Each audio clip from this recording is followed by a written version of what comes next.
Mi novio me descubrió chateando con mi ex y me dejó. No es justo, no le fui infiel. Justicia. Es una palabra curiosa, ¿no? Nos la enseñan desde pequeños. Se supone que significa que cada uno recibe lo que merece. Que las acciones tienen consecuencias lógicas y proporcionadas. Pero, ¿qué pasa cuando la consecuencia es un tsunami y la acción fue solo una gota de lluvia en una ventana? ¿Qué pasa cuando te acusan, te juzgan y te sentencian por un crimen que no cometiste? Todo el mundo entiende la infidelidad física.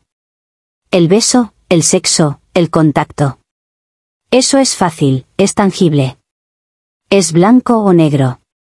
Pero nadie quiere hablar de las zonas grises, de los matices que conforman la vida real. Nadie quiere hablar de la injusticia de ser condenada por un pensamiento, por una palabra escrita en una pantalla, por un crimen que solo existió en la cabeza paranoica de otra persona. Me llamaron infiel. Me trataron como a una infiel. Pero yo no lo fui. Y esa es la verdad que nadie, absolutamente nadie, quiere escuchar. Para que entiendan la escala de esta injusticia, tienen que entender lo que yo tenía. Lo que él destruyó. Tienen que conocer a David. David no fue un romance de fuegos artificiales, de esos que te queman rápido y te dejan en cenizas. Fue mucho mejor que eso. Fue un hogar. Fue un refugio construido para mí. Nos conocimos en el momento más bajo de mi vida. Tenía 24 años y acababa de salir de una relación de 4 años con mi ex, Pablo. Una de esas relaciones que te carcomen por dentro, te vacían de autoestima y te dejan pensando que el amor es solo una forma sofisticada de dolor. Estaba rota, cínica, y la idea de volver a confiar en alguien me producía náuseas. Fue en una barbacoa de amigos en común. Yo estaba sentada en un rincón, con una coraza invisible, deseando ser un mueble más. Y entonces apareció David. No se acercó con una frase de ligue. No me hizo cumplidos vacíos sobre mi aspecto. Simplemente se sentó a mi lado, me pasó una cerveza y dijo, ¿día largo? Y empezamos a hablar. Hablamos de todo y de nada. De libros, de películas malas de los 90 que ambos amábamos, de lo sobrevalorado que estaba el aguacate. Fue fácil. Peligrosamente fácil. Era la primera vez en años que sentía que no tenía que actuar, que no tenía que medir mis palabras por miedo a la reacción del otro. Me reí, una risa genuina que no recordaba tener. David era la calma después de mi tormenta personal. Era paciente, increíblemente paciente. Entendió que yo venía con equipaje, con heridas de guerra. Nunca me presionó para hablar de Pablo, pero cuando yo lo hacía, en momentos de debilidad, él escuchaba. Escuchaba sin juzgar, sin dar consejos no solicitados, simplemente sosteniendo mi mano y ofreciéndome un espacio seguro. Todo el mundo tiene un pasado, Clara, me dijo una vez, mientras yo lloraba por una vieja herida. Lo que importa es el presente que elegimos construir juntos a partir de ahora. Y vaya si construimos un presente precioso. Durante 3 años, David reconstruyó mi confianza, ladrillo a ladrillo. Me enseñó, con acciones y no con palabras, lo que era una relación sana. No había celos, no había control. Si yo salía con mis amigas, su único mensaje era, pásalo genial, te lo mereces. Confiaba en mí de una forma tan absoluta, tan ciega, que esa confianza se convirtió en el aire que yo respiraba, en el pilar de mi nueva identidad. Nos mudamos juntos a un pequeño piso que transformamos en nuestro santuario. Cada objeto tenía una historia.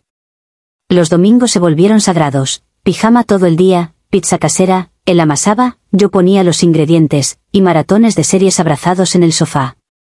Adopté a su perro, un golden retriever torpe y adorable llamado Bruno, que se convirtió en el centro de nuestro pequeño universo. Nuestra vida era una sinfonía de pequeños momentos perfectos que, juntos, creaban la obra maestra de mi felicidad. El café que me preparaba por la mañana, con la cantidad exacta de leche y sin azúcar. La forma en que siempre sabía cuando necesitaba un abrazo sin que yo tuviera que pedirlo. Los planes a futuro no eran una presión, eran una promesa emocionante, el viaje a Japón para el que teníamos un bote de ahorros, la idea de comprar una casa con un pequeño jardín para Bruno, el debate sobre si nuestro primer hijo se llamaría Lucas o Mateo. David era mi ancla, mi refugio, mi prueba viviente de que el amor bueno, real y tranquilo existía. Y yo lo amaba con una gratitud y una profundidad que a veces me asustaban. Lo amaba tanto que la idea de hacerle daño era físicamente dolorosa, como autolesionarme. La crisis no vino de fuera.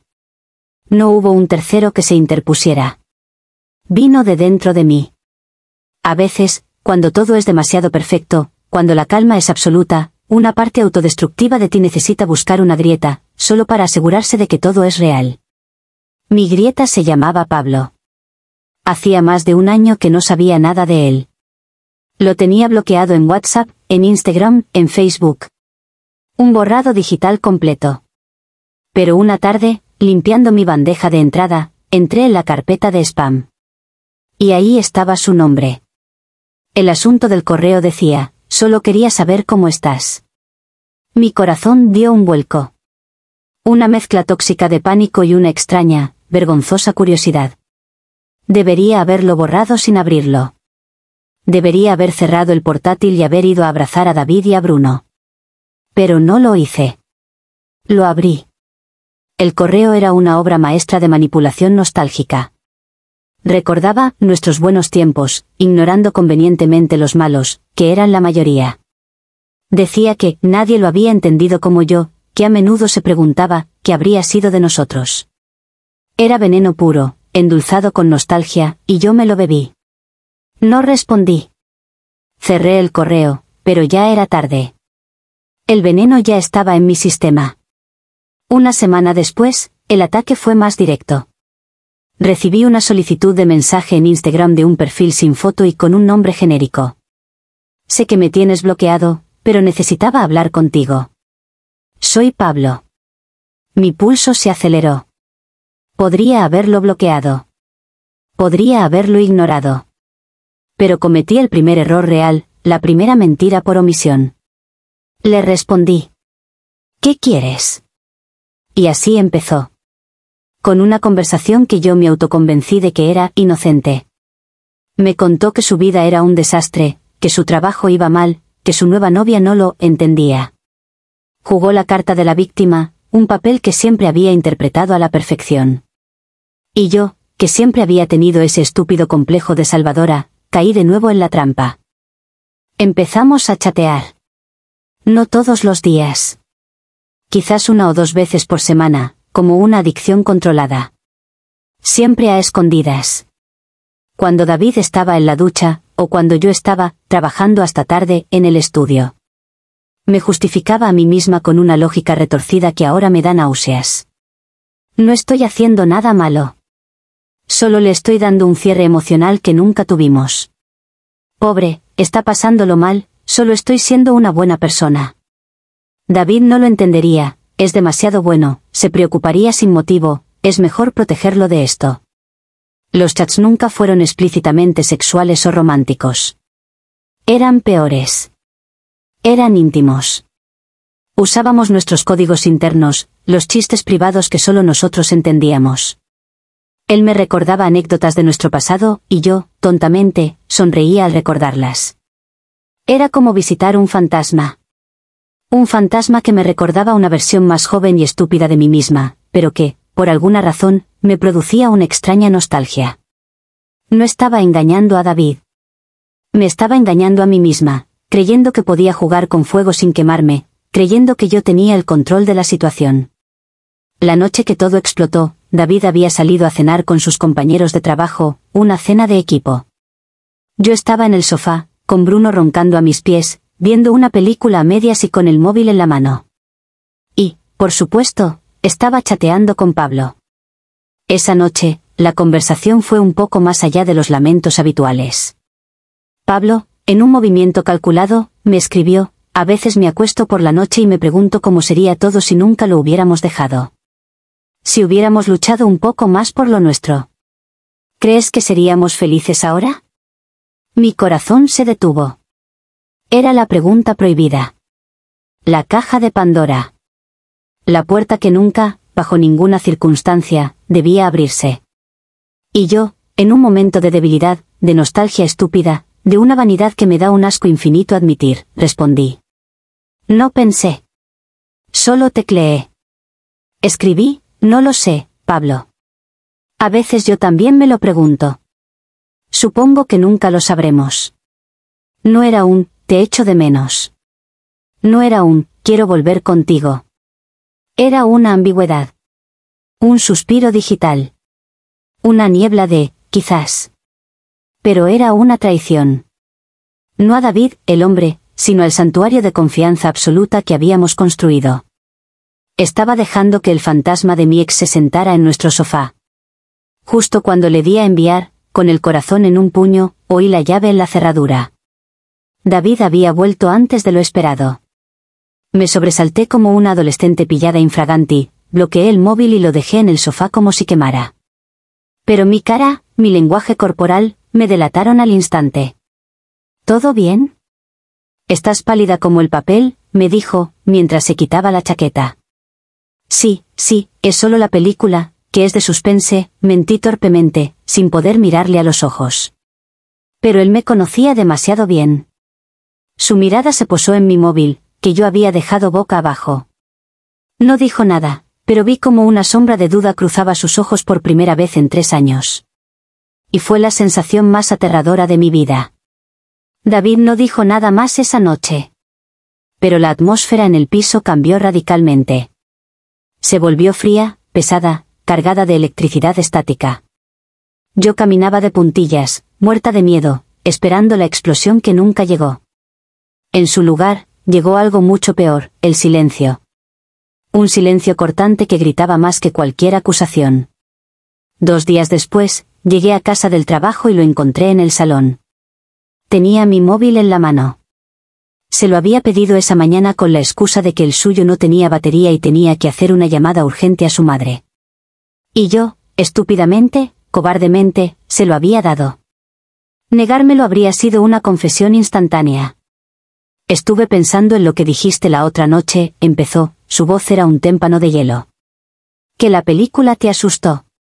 Pero creo que sé lo que de verdad te asustó. Levantó el móvil. En la pantalla, estaba abierta la conversación de Instagram con Pablo.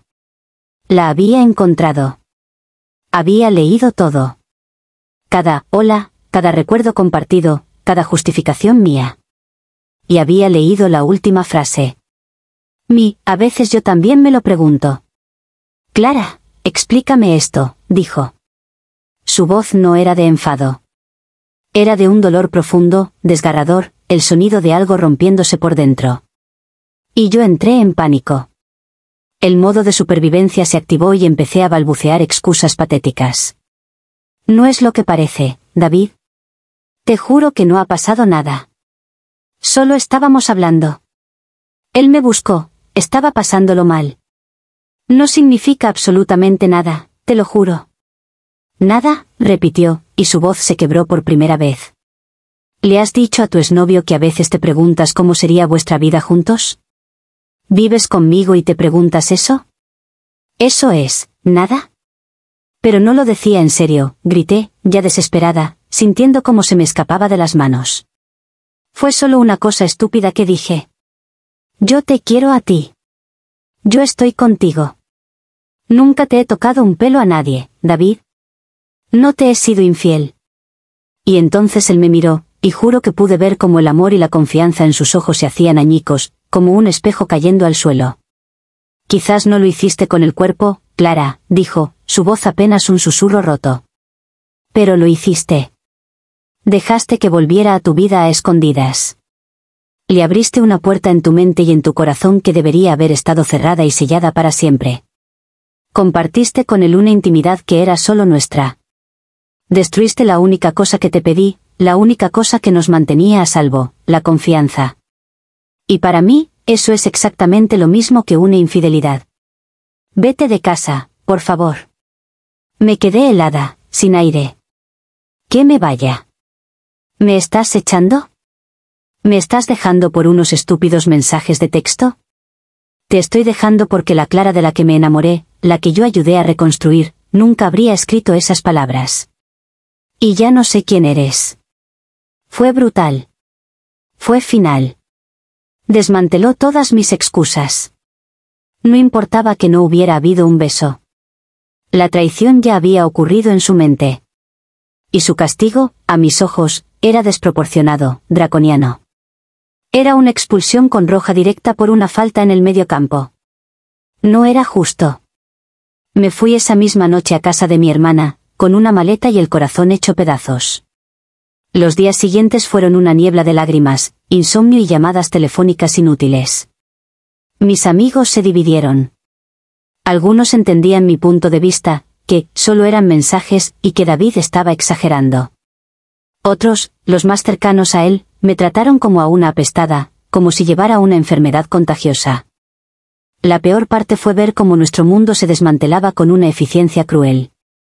David, el hombre cálido y paciente, se convirtió en un gestor de crisis frío y distante. Me envió un email con una hoja de cálculo adjunta, detallando los días y horas en los que podía ir a recoger mis cosas, preferiblemente cuando él no estuviera en casa. Me sentí como una criminal a la que le devuelven sus efectos personales en una caja de cartón. Me siento increíblemente sola y, sobre todo, incomprendida. Todo el mundo actúa como si yo fuera la villana de la historia, la que tiró por la borda una relación perfecta por pura maldad. Pero nadie ve mi lado. Nadie entiende que yo no busqué a Pablo. Que solo intentaba, de una forma equivocada, cerrar un ciclo.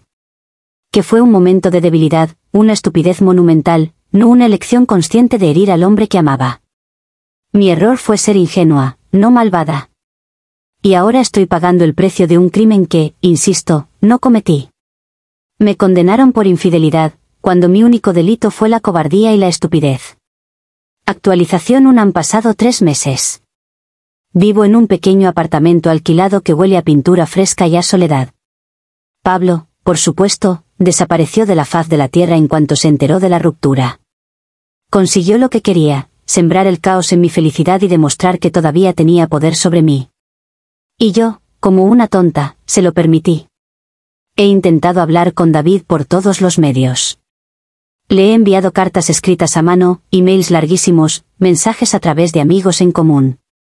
Le he suplicado que me deje explicarle, que entienda que fue un error horrible, que nunca quise hacerle daño, que lo amo más que a nada. Su única respuesta ha sido un silencio de granito. Me ha bloqueado de todas partes. Un amigo común me dijo que está devastado, que siente que los 3 años que pasamos juntos fueron una mentira. Una mentira. ¿Cómo puede pensar eso después de todo lo que vivimos? Me siento atrapada en un bucle de ¿y si? ¿Y si nunca hubiera abierto ese maldito correo? ¿Y si hubiera bloqueado ese perfil de Instagram sin responder? Sigo pensando que su reacción fue una exageración, un acto de puritanismo emocional. La gente comete errores. La gente tiene momentos de debilidad. El amor no debería ser tan frágil, tan quebradizo. No es justo que él pueda erigirse como la única víctima y yo como la verdugo, cuando en realidad, ambos perdimos. Él perdió a alguien que lo amaba de verdad, a pesar de su estupidez. Actualización 2. Ha pasado 1 año. A veces, la injusticia todavía me despierta por la noche, con una punzada en el pecho. He ido a terapia. He aprendido a verbalizar y a reconocer mi error, mi falta de honestidad, mi egoísmo al buscar validación en mi ex, mi cobardía al ocultárselo a David. Pero sigo sin poder aceptar el veredicto. La palabra, infiel, todavía me quema en la piel como una marca de ganado. Hace 1 mes, lo vi. Estaba en un supermercado, en la sección de frutas y verduras. Se le veía bien. Más delgado, quizás, pero tranquilo. Había una paz en su rostro que yo no recuerdo haber tenido nunca. Estaba con otra persona. Una chica. Se reían mientras elegían aguacates. La ironía casi me hace vomitar. No me vieron. Salí de la tienda sin comprar nada, con el corazón hecho un nudo ciego. Él ha rehecho su vida. Ha encontrado a alguien nuevo en quien depositar su confianza absoluta. Y yo sigo aquí, lidiando con las consecuencias de unos mensajes de texto.